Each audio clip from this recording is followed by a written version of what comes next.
Ayo, welcome into the CHGO White Sox pregame show presented by PointsBet. Use promo code CHGO when you sign up to get 2 risk-free bets up to $2,000. Welcome into Studio A of our CHGO offices here in the West Loop of Chicago. I'm the host of the CHGO White Sox pregame show, Sean Anderson. You can follow me on Twitter at Sean_W_Anderson.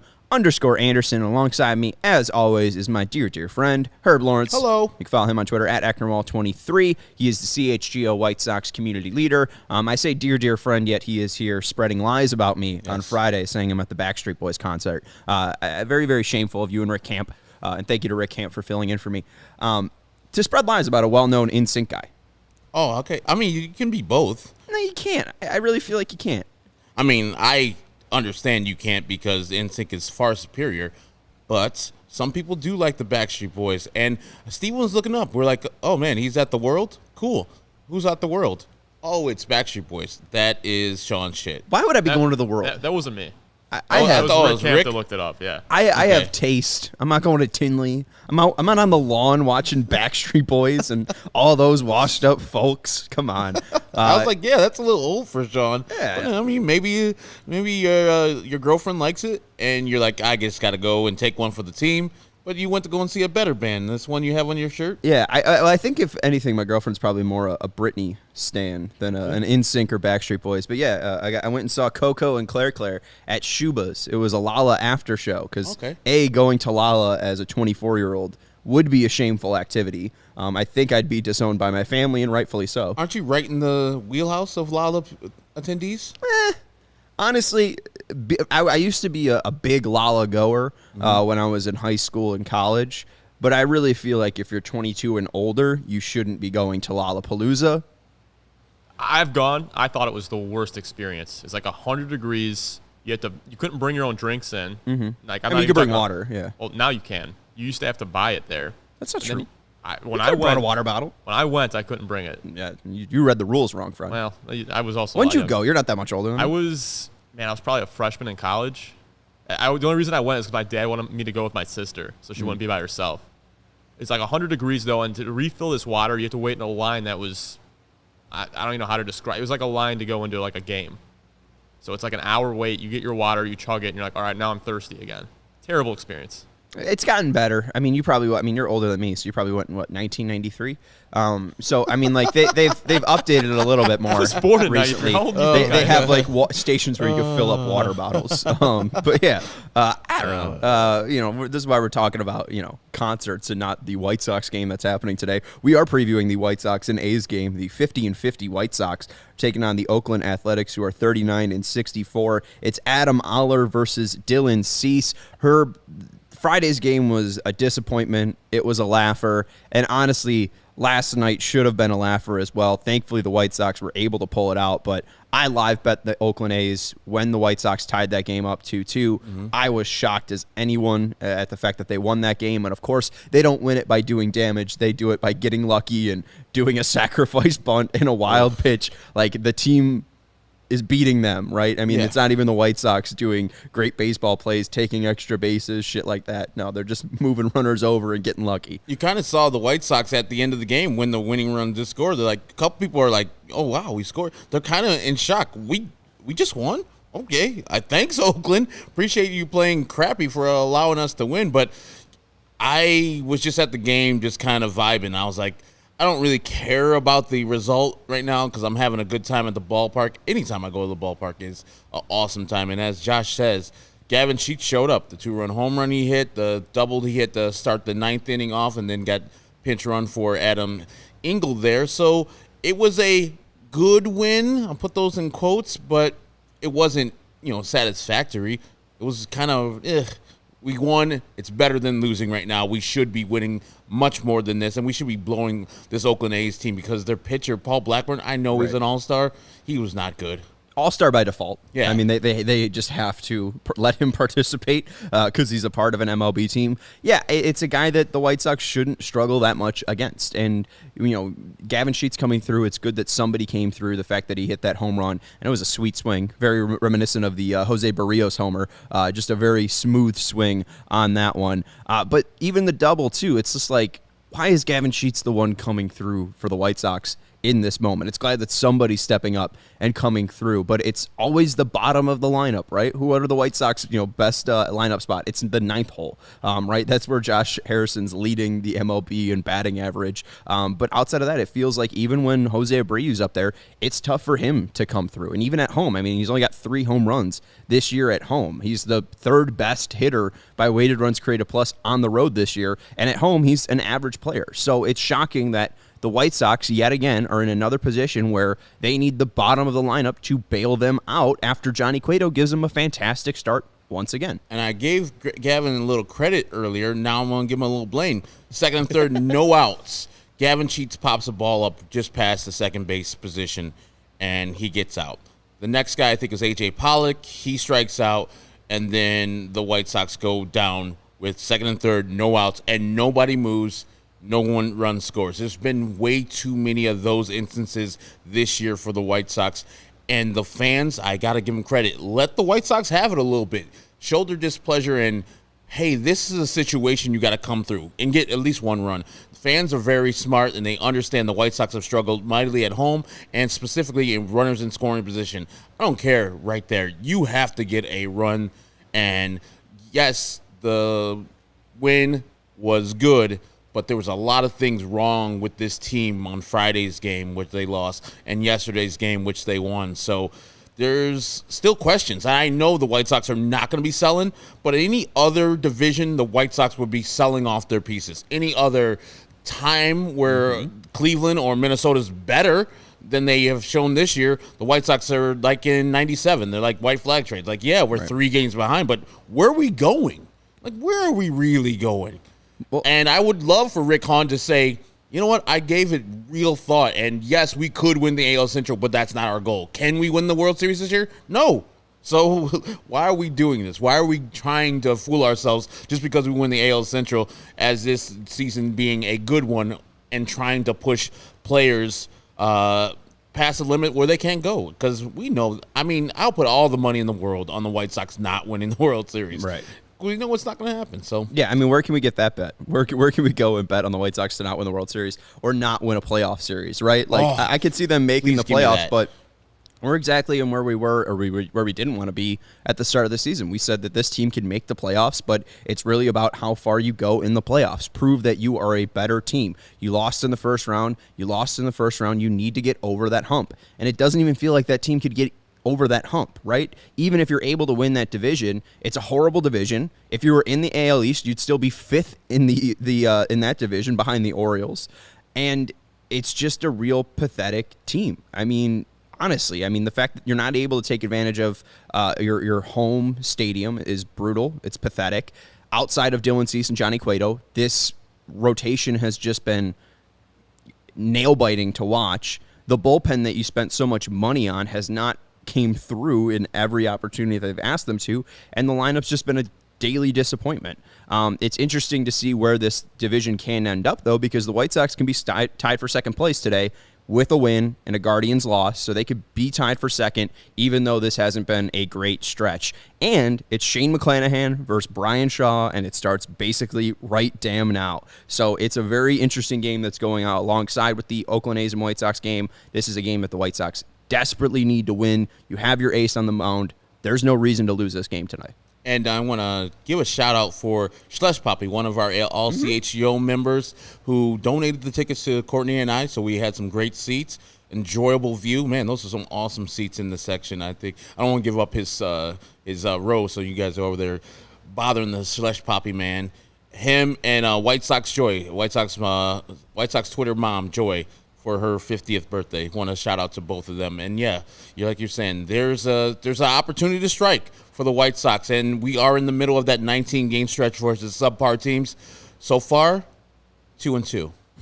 So White Sox. Well, hey, maybe they'll go 3-2. White Sox. That'd be true White Sox right there. You're welcoming the Royals tomorrow, so that's going to be interesting. You should be able to take care of that. Steven, I got a quick question here because we're talking about Dylan Cease here. I just realized that Shane McClanahan made his first pitch. He's at 154 strikeouts. How many is Dylan Cease at? I think he's also at 154. Okay, so not only does Dylan need 9 to surpass Gerrit Cole, but he also needs to surpass whatever McClanahan is doing running at him. All right, that's interesting to look at.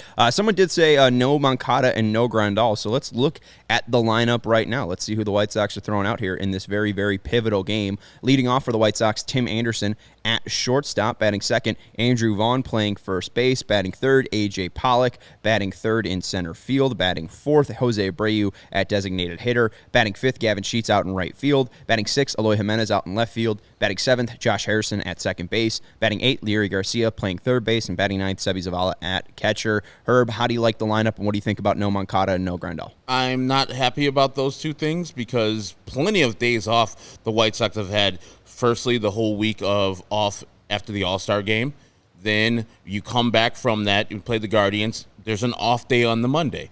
Travel to Colorado, 2 games, off day on the Thursday. So plenty of time for these guys to gather their rest and then play these 19 games straight. Play, and then till you get an actual off day, these games matter. I know they all matter the same, but you've put yourself in a precarious situation where these games are at a heightened sense. Mm-hmm. You need to attack, especially versus subpar teams, and you need to have better players in the game. That's kind of why I was mad on Friday, where you don't have Andrew Vaughn in the game, and you're giving him a rest. He's 24 years old with all this rest that the team has had, and then giving him a blow after an off day. It just doesn't make sense.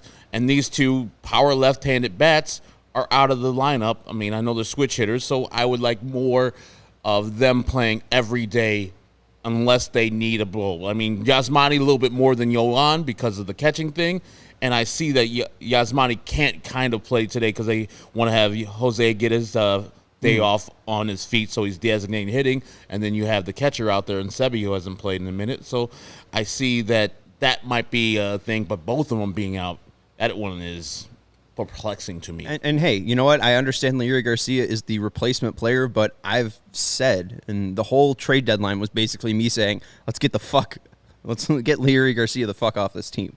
And the fact that he is in this spot for Moncada, you need as much offense today as possible. Leury Garcia better be on his best damn behavior. He better be hitting the ball in the air. I swear to God, if he has 2 balls that don't even make it out of the infield, I'm going to lose my mind. He's going to be swinging at the first pitch every damn time. He'll probably make a stupid play at third base, and we'll be here recapping a 5-4 Oakland win. I'm going to be very excited about that. I think it's a big day for Eloy Jimenez. Eloy Jimenez does well against sinkers. He does well against sliders. Adam Oller, the pitcher for the Oakland, the Oakland A's, has a really bad sinker and a really bad slider. So today is the day Eloy Jimenez should be able to turn things around. And we've seen him go opposite field recently. We've seen him had some hard hits that just haven't gotten down. I think today should be a big day for him. Let's look at the Oakland lineup and see who they're throwing out here. They're starting 9. I love that you've made fun of this team.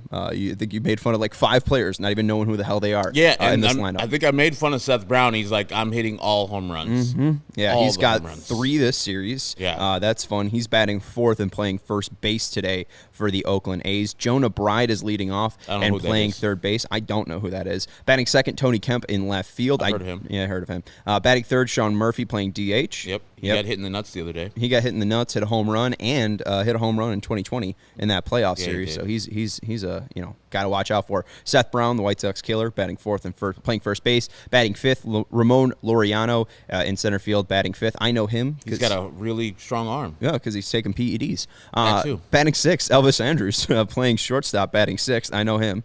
Batting 7th, Stephen Piscotty playing right field and batting 7th, also has a homer in this series. I do know him. Batting 8th, Stephen Vogt, the catcher for the Oakland A's today, and batting 9th, Nick Allen playing second base and batting 9th. So really, I don't know 2 guys. That's a made-up guy, Nick Allen. They just generated him from MLB The Show. Jonah Bride seems like a fake one, too. It does. Really fake. The other day they had this guy named Sky Bolt. I was like, no, that's It's fake. a sick name, though. It's fake. Did he go to, like, Oklahoma? His dad said he wanted a name that popped. No, he went to UNC. I looked it up. Born in Georgia, went to UNC. Skybolt. Sky Bolts. Popped. Yeah, this team should not see Dylan Cease. Not at all. Should not see him at all. That is a AAA lineup. Yeah. No shade. That is what it is, man. That's not a good lineup. And I don't mean you got one of the best, if not the best, pitcher on the bump. right, and you got the best pitch in the major leagues. I don't mean this to be setting expectations too high for Dylan Cease, but with the way he's been pitching, especially since late May, this should be easy work for him. Him not going 7 innings should be a problem, and him not having double-digit strikeouts should be a problem. The only way he's not going 7 innings is if he has like 15 strikeouts and he's taking like 6 pitches to get every guy worked down and done with. This should be a dominated game from Dylan Cease, and the offense has no effing excuse. 3 runs should win this game for the Sox today. Dylan Cease will have a gem. I mean, it's all about the bullpen and can they shut it down. I like the way Liam looked last night. Liam looked a hell of a lot better than he did in Colorado. This is the game.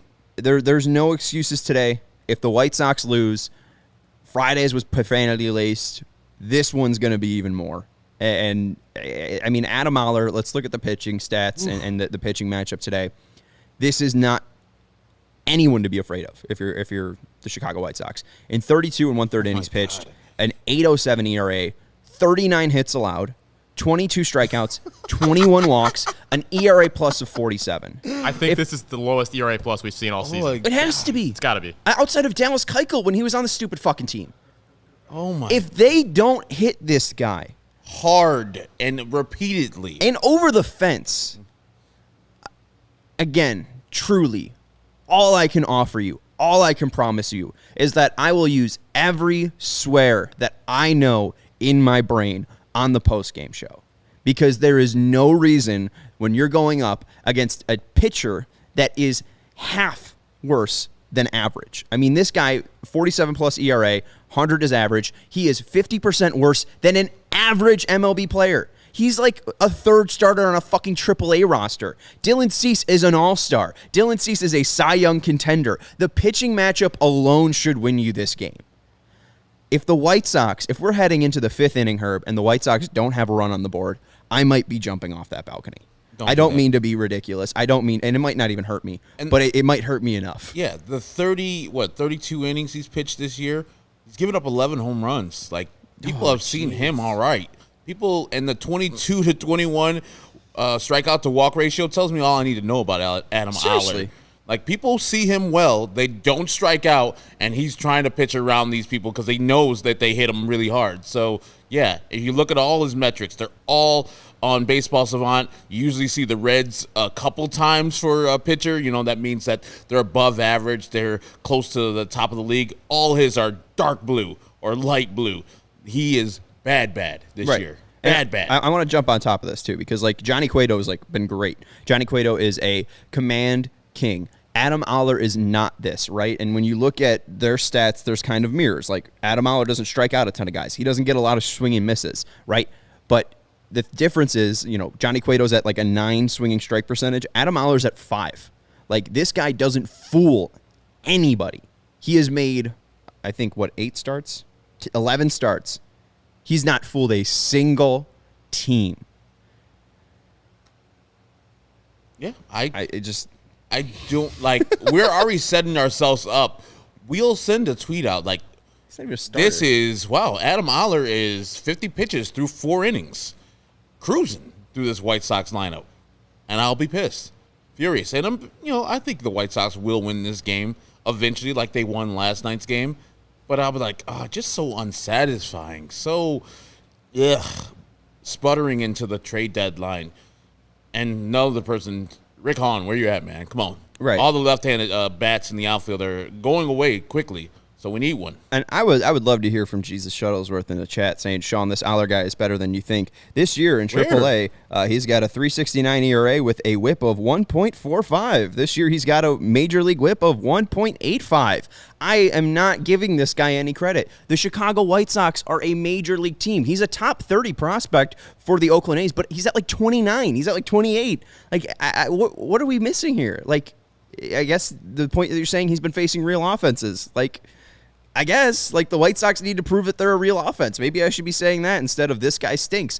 They have no reason to not hit this guy hard. He has been hit hard by every single player. When you look at average exit velocity, he's in the 10th percentile. So, I mean, he's giving up the 10th hardest contact on an average basis.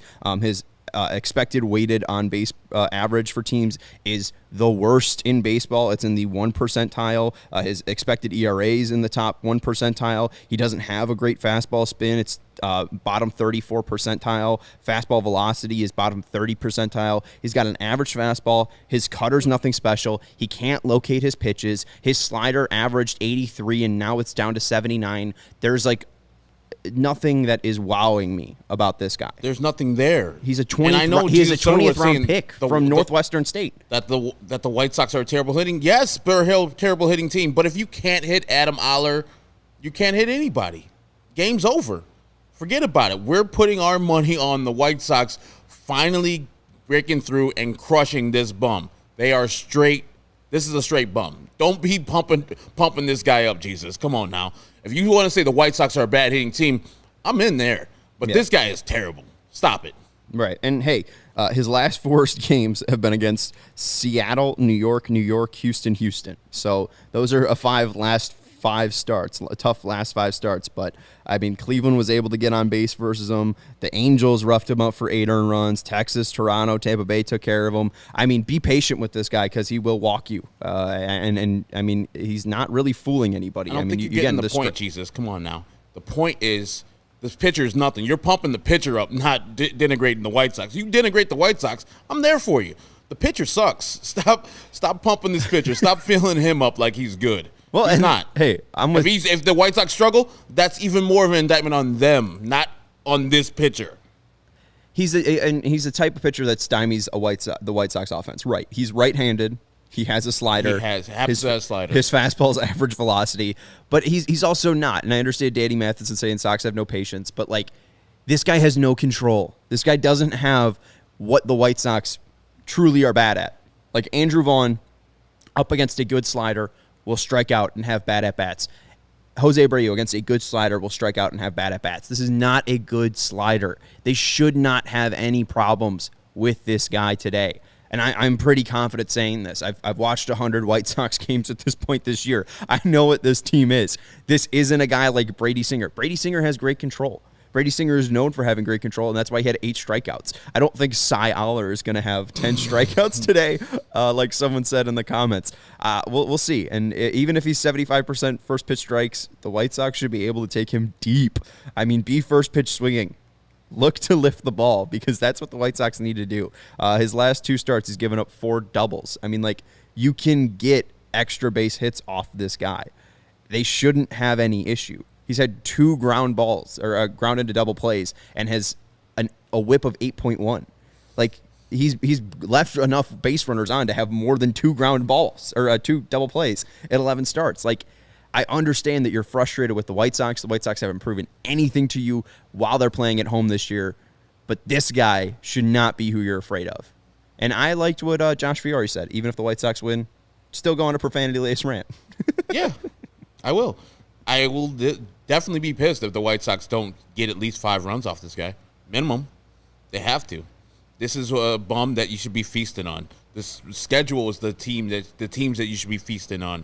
And I know they've been struggling versus this. So I am holding the White Sox to my standard, not to what they've done already in this year. I'm holding them to the standard of what they set, a championship standard. And so if they don't crush Adam Oller, I'll be on this postgame crushing them. Yeah. We'll see. I'm just frustrated already thinking about this fucking game. You're already setting it up. Right, and Adam Oller. yeah. And KPW's out here mentioning the name that shall not be mentioned again on the podcast. We all hate it. Can't say it. It's like saying that name on I can't say it because it's Voldemort? a bad name. Yeah. Oh God, you're saying the word. Okay, so you haven't seen Star Wars, but you've seen Harry Potter. I have not seen Harry Potter, And but you're I know you giving can't lore say into that that? word though. Oh, come on. No. Come on, be a Can't man. say that Kansas City Royals left-handed name here on the CHGO White Sox podcast because he is bad luck. And the other day, Friday, fucking KPW Wait, said the same thing. Can you do me a favor? You're just going to say that name 3 times in a row. What, Daniel Lynch? Daniel Lynch? Daniel Lynch? Oh, my God. Yeah. I guess Bloody Mary, Bloody Mary, Bloody Mary. He's in the building right now. But yeah, come on, KPW. We're not shitting on your Blue Jays, please. We can need all the positive stuff we can get with this White Sox team. So don't ever mention that guy. And I'm sure he's going to be in the house Monday, Tuesday, or Wednesday, probably starting one of those games. And the White Sox will be like, man, can't get off of Daniel Lynch. He's one of the best hit pitchers in the game. I don't know how people got to this guy. I'm going to check the probables now for Monday, Tuesday, Wednesday so I can scare myself. He's got to be in there. Keller. Yeah, no Lynch. TBD. No Lynch. No Lynch. Oof. Bubik, Singer, Keller. Singer's on that list.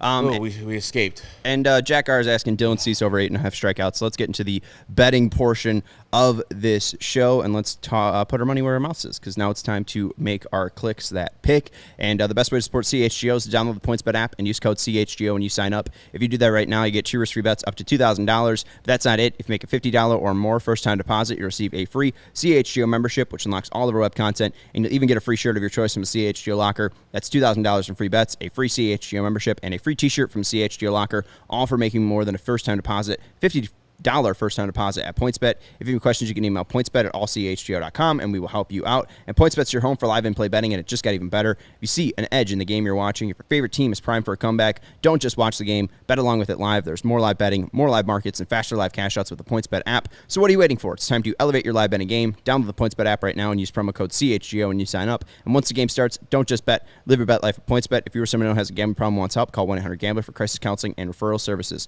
All right, Shane McClanahan has 2 strikeouts already through 1 inning. The Guardians have 2 runners on, and I think are threatening to score here, so watch out, Cleveland. But Dylan Cease needs now 3 strikeouts to pass McClanahan and 9 strikeouts to pass Gerrit Cole. We got Jack R in the comments asking Dylan Cease over 8.5 strikeouts, so I want your click that picks, I want your score prediction, and Dylan Cease strikeout prediction. I'm going to go with Andrew Vaughn as my click that picks. Today, I think he'll see Adam Oller as the pitcher that he is and hit him really hard. I'm going for 2 for 3 for my man Andrew Vaughn. I think that Dylan Cease goes over 8.5 strikeouts, but I'm not going for the plus money is at 11. The real plus money is at 11. No, I think he's going to settle probably right at 11. So I don't know if you have 11 plus or 11.5. Probably right at 11 for Dylan Cease and strikeouts of these Oakland A's. So that lineup that we saw earlier, that's nothing special. Yeah, I took over 8.5. That's at plus 120. So you can get plus money at over 8.5. It's good money, in my opinion. I think he's going to go over. I like your idea of going to 11 strikeouts. I think 10's a good amount there. 7 innings pitched, 10 strikeouts against this lowly Oakland A's lineup. I understand they've had great success against Johnny Cueto and had good success against Lance Lynn, but I mean, Dylan Cease has been on fire and dominant. If you're looking for the real plus money, like Herb said, 10 plus 150, 11 plus 250. Who's your click to pick today? Oh, yeah, Andrew Vaughn, and then 7-2, the White Sox are going to win the game. All right, I like 5-2, so I like the way we're thinking here. I think the A's only scored 2 runs, and I think that's after Dylan Cease is bounced out. And I like Eloy Jimenez. I think Eloy hits 2 homers today. I think he has a nice game against Adam Oller, but hey, Herb, we don't watch the games. We're just going off the stats here. We can't tell that Adam Oller has struggled in his major league time and has struggled finding the zone zone, which is why he has the same amount of walks as strikeouts, which is why he gives up 11 home runs, because he's throwing balls in the zone on hitters' counts. But hey, we're not watching the film here. So sorry, Jesus Shuttlesworth. My bad. Sorry, you can't do it anymore. Adios. We'll see you guys after the game for the live post-game show, and that's after the final out is made. That's Herb Lawrence. You can follow him on Twitter at Ecknerwall23. I'm Sean Anderson. You can follow me on Twitter at Sean_W_Anderson, and we'll see who wins. I'm saying 5-2. Herb's saying 7-2. We'll see if Andrew Vaughn or Eloy Jimenez goes off. Shout out to Stephen Nicholas for producing the show, and again, we'll talk to you live here on the CHGO Sports YouTube channel after the final out is made. Go White Sox.